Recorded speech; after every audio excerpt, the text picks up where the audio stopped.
My girlfriend sent a voice note. I'm not leaving my ex, just deal with it. To our group chat by mistake, I replied in the chat, consider it dealt with. Then I changed my relationship status while everyone watched the messages in real time. I, 27 male, have been with my girlfriend for about 14 months. Met her through a college alumni event, hit it off immediately. She was smart, funny, had this energy that drew people in. Our friend group loved her. Everyone kept saying how lucky I was. The friend group I'm talking about is this massive group chat we've had since freshman year. Started with maybe 12 people, grew over the years as people added significant others, close friends, co-workers who became family, currently sitting at around 50 people. We use it for everything: event planning, memes, life updates, the occasional drama. It's basically a community at this point. Last Thursday night, I was scrolling through the chat while eating leftover pizza. Normal evening. People were discussing plans for a mutual friend's birthday barbecue coming up. Then a voice note popped up from my girlfriend. Weird. She doesn't usually send voice notes to the group. She prefers texting. I pressed play. The first thing I heard was her laughing. Then her voice, clear as day. God, he's so clueless. I literally just got back from seeing you and he didn't even ask where I was. I'm not leaving my ex. Just deal with it. He's comfortable, he pays for stuff, and you're, different. I can have both. He'll never find out. He trusts me completely, which is honestly kind of pathetic, but whatever. Anyway, I'll call you later when he falls asleep. Love you. The voice note was 23 seconds long. The group chat went dead silent for maybe 30 seconds. Then the typing indicators started appearing. Multiple people, like watching a bomb about to go off. I sat there, pizza in hand, reading the same voice note bubble over and over. My brain was doing that thing where it refuses to process what just happened. Then my phone started buzzing, DMs flooding in. Bro, is this real? Holy crap, are you seeing this? Call me right now. My best friend since high school sent, don't respond yet. Breathe. But here's the thing. I'd already processed it. Somewhere between the first listen and the 20th time I replayed it, everything clicked into place. The late nights with co-workers. The phone always face down. The way she'd gotten distant but blamed it on work stress. I wasn't even angry yet. Just calm, cold clarity. I typed into the group chat, consider it dealt with. Then I opened my social media, changed my relationship status from in a relationship to single. The notification hit the group chat algorithm. Someone screenshot it and posted it immediately.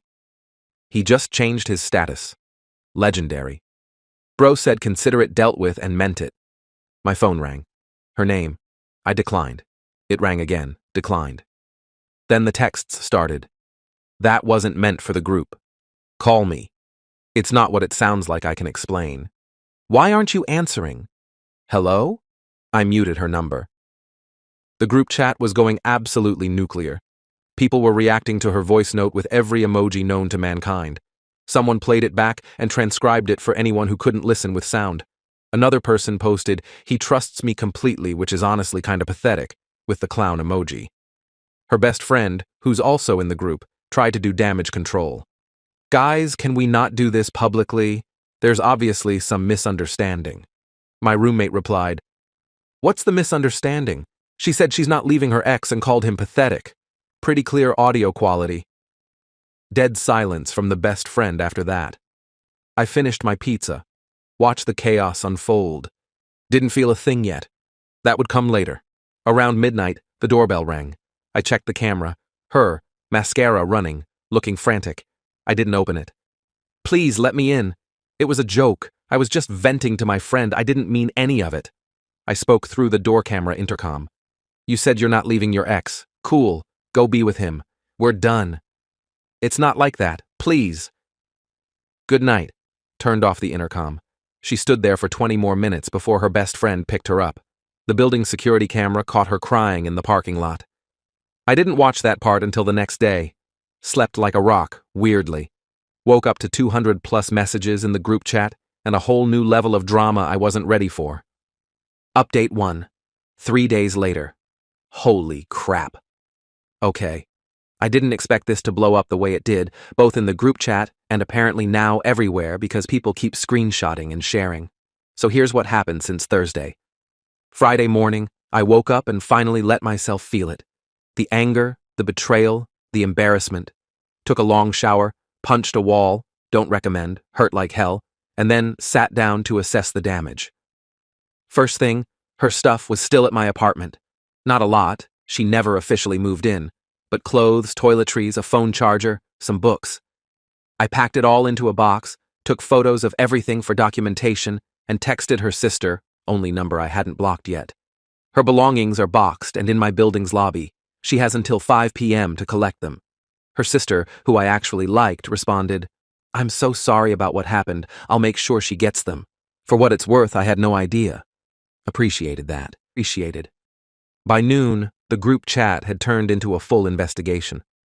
People were comparing timelines, going through old photos, looking for inconsistencies.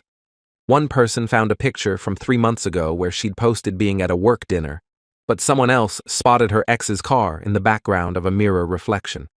I didn't participate in the detective work, just watched. Then her best friend tried again, this time publicly in the chat. "Can everyone please stop?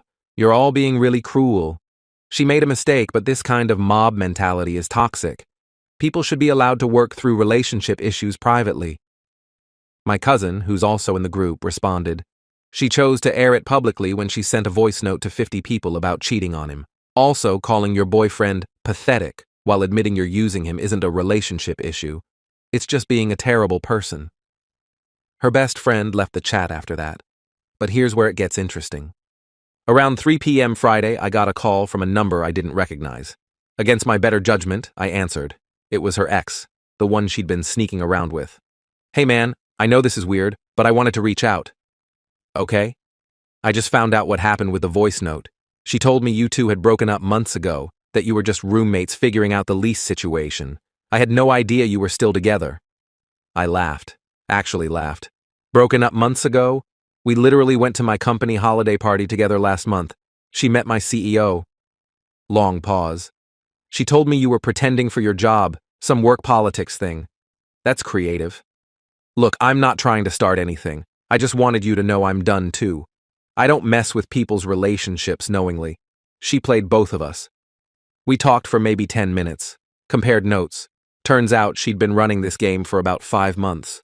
Told him she was trapped in a dead relationship. Told me she was working extra hours.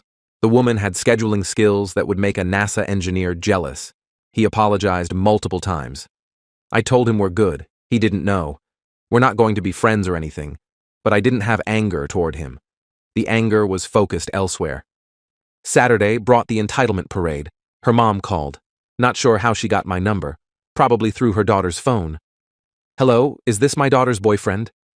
"Ex-boyfriend as of Thursday." "Yes, about that. I need you to stop this public humiliation immediately. You're ruining her reputation." "Ma'am, she sent that voice note to the group chat, not me. I didn't make anything public." "But you changed your relationship status and everyone saw. You could have handled this privately like an adult." She called me pathetic and admitted to cheating. Should I have sent her flowers? This attitude is exactly why she looked elsewhere. You have no emotional intelligence. Goodbye. Hung up. Blocked. Then came the mutual friends who decided to play Switzerland. The "I'm not taking sides, but" crowd. One girl who'd been in the group for years pulled me aside at a coffee shop Saturday afternoon. I needed to leave the apartment. "I know what she did was wrong, but don't you think you're being a bit harsh?" The group chat thing was pretty brutal. She sent the voice note to the chat. I just responded. "Yeah, but changing your status so everyone could see in real time? That's kind of petty. Would you rather I pretend nothing happened? Keep dating her while she laughs about me with her ex? No, but maybe handle it like privately? Now she's getting DMs from random people calling her names. That sounds like consequences for her actions, not my problem." She didn't have much to say after that. Sunday was quieter. I deep cleaned my apartment, threw out anything that reminded me of her, found a hoodie she'd left, donated it instead of returning it. Her stuff had been picked up from the lobby Friday evening. Life was trying to move forward, but she wasn't done, not even close. Sunday night, I got a text from an unknown number. "You need to publicly apologize for humiliating me. I've talked to a lawyer and what you did could be considered defamation. I screenshot it, sent it to my actual lawyer friend for review. He replied with a laughing emoji and, defamation requires false statements. Playing her own voice note isn't defamation. She's got nothing. Also, LOL. I responded to her, have your lawyer contact mine. Then blocked that number too. But the entitlement was really just getting started. I had no idea what was coming next. Update 2, 1 week later. Alright y'all, buckle up because this past week has been absolutely wild. First, the good news. The group chat has mostly moved on. After the initial chaos died down, people went back to normal stuff. Birthday barbecue planning resumed, memes returned, life continued, but she couldn't let it go. Monday morning, I got a call from my apartment building's management office. Sir, we received a complaint that you've been hosting loud parties and disturbing other residents. There's also a claim of harassment. My blood pressure spiked. I live alone and I haven't had anyone over in 2 weeks. There's been no party. We need to investigate all complaints. Would you be available for a meeting? I went in person, showed them my Ring doorbell footage for the past week. 0 visitors except the UPS guy. No noise after 10 p.m. Nothing. The manager reviewed it, looked embarrassed, and said, the complaint was anonymous, but given the evidence, we're dismissing it. Sorry for the inconvenience. Anonymous? Right. Tuesday brought something worse. My co-worker, who's also in the group chat, he's the one who added me years ago, pulled me into a conference room at lunch. Hey, heads up. Some girl called our HR department this morning claiming you'd been sending harassing messages and she felt unsafe with you working here. What? HR flagged it because no evidence was provided and the caller wouldn't identify herself. They're not taking action, but I wanted you to know. I sat down hard. This woman was trying to get me fired. I immediately contacted a lawyer, not my buddy this time, an actual employment attorney, documented everything, the anonymous apartment complaint, the HR call, the defamation threat, built a timeline. My lawyer sent a cease and desist letter Wednesday afternoon, addressed to her stating that any further false reports to employers, housing authorities, or any other entities would result in legal action for harassment and tortious interference with business relations. Her response? She had her new lawyer, apparently she actually hired one, send back a letter claiming I was the harasser and demanding I remove all defamatory content from social media. My lawyer's response, what content? The relationship status change? That's not defamation. That's literally the truth. Radio silence from her legal team after that. But Thursday, and I can't believe I'm typing this, her mother showed up at my office. I was grabbing coffee from the break room when security called up. Sir, there's a woman here demanding to see you, claims to be family. I have no family visits scheduled. What's her name? They relayed it. Her mom. Please escort her out. 20 minutes later, my boss came to my desk. Hey, some woman was trying to get past security, saying she needed to talk to you about a family emergency. She was pretty aggressive. Security had to threaten to call police before she left. I explained the situation briefly. Ex-girlfriend's mother, messy breakup, harassment campaign. My boss nodded. Document everything. If this escalates, we'll involve corporate security and potentially police. I spent that evening compiling everything, screenshots, call logs, the cease and desist, the HR complaint, the apartment complaint, the office visit, sent it all to my lawyer. His assessment, this is clear harassment. If anything else happens, we file for a restraining order. Friday brought the final act of entitlement. I got a text from a number I actually recognized. One of her closest friends, someone who'd left the group chat after defending her. She's telling everyone you hit her and that's why she cheated. Just thought you should know. My heart stopped. Hitting is one of those accusations that sticks even when proven false. The whisper becomes permanent. People hear, he hit her, and don't hear the, it was a lie that comes later. I called my lawyer immediately. He was blunt. This is defamation per se, accusing someone of criminal conduct when it's false. If you can prove she's saying this, you can sue. I reached out to 5 mutual friends. 3 confirmed she told them the same story. 1 sent a screenshot of a text where she'd written, I had to get out because he was getting physical. The voice note thing was me trying to escape. I now had documented evidence of her spreading lies about me committing a crime. My lawyer drafted the lawsuit Friday night. We filed Monday morning. Defamation per se. seeking damages for reputational harm and emotional distress. Here's what people don't tell you about suing someone. It's slow, expensive, and emotionally exhausting. But some lies you can't let stand. Being called a woman beater is one of them. The lawsuit got her attention real fast. Final update, 6 weeks later. Okay, final update because honestly, I'm tired of living in this story, and I want to close the chapter. The lawsuit changed everything. The moment she was officially served, the harassment stopped dead. No more anonymous complaints, no more calls to my job, no more visits from her mother. Amazing how that works. Her lawyer contacted mine within 48 hours requesting a meeting. She wanted to settle. Here's where it gets satisfying. Her initial offer, drop the lawsuit, everyone walks away, no admission of wrongdoing. My lawyer laughed and said absolutely not. My counter-demand: 1. Full written admission that she fabricated the abuse allegations. 2. Written retraction sent to everyone she'd told the lie to. We had the list.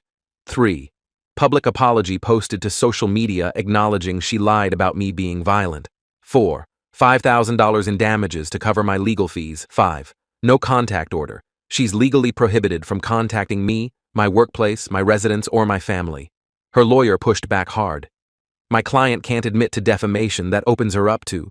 My lawyer cut him off. She already defamed him, in writing. We have screenshots. She told multiple people he physically abused her when he didn't. We have 3 witnesses willing to testify. Would she prefer we go to trial? Settlement negotiations took 2 weeks. Her lawyer tried every angle. Mental anguish made her say things. She truly believed she was in danger. The breakup was traumatic. My lawyer: then she should have no problem apologizing for specific statements she now admits were untrue. Final settlement. Written statement acknowledging certain claims I made regarding physical conduct were not accurate, and I retract them. Not as strong as I wanted, but my lawyer said it was enough to clear my name. She sent that statement to the 8 people I could prove she'd lied to directly. She posted a brief statement on social media.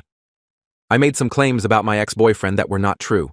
I take full responsibility and apologize for any harm caused.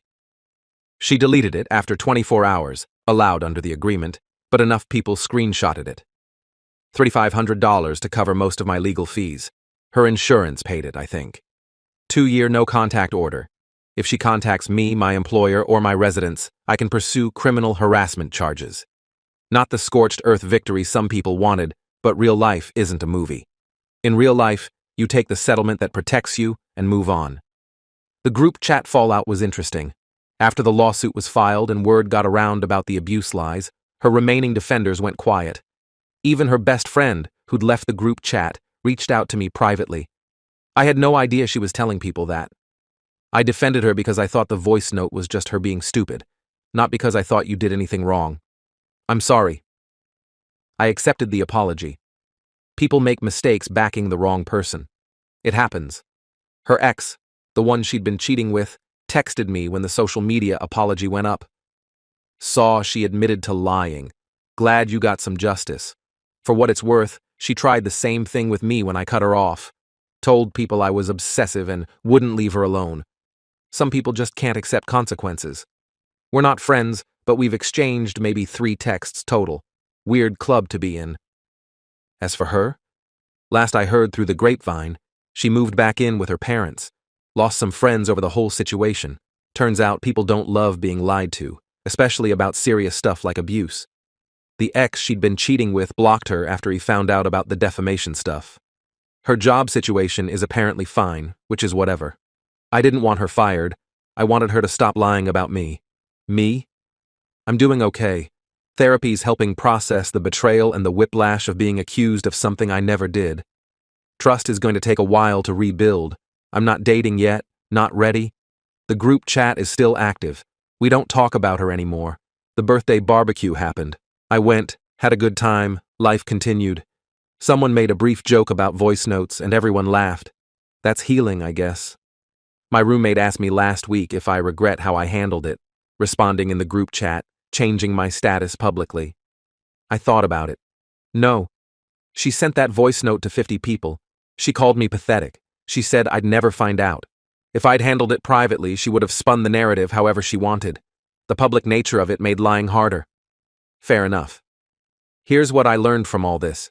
Some people will do anything to avoid consequences. They'll lie, they'll manipulate, they'll play victim.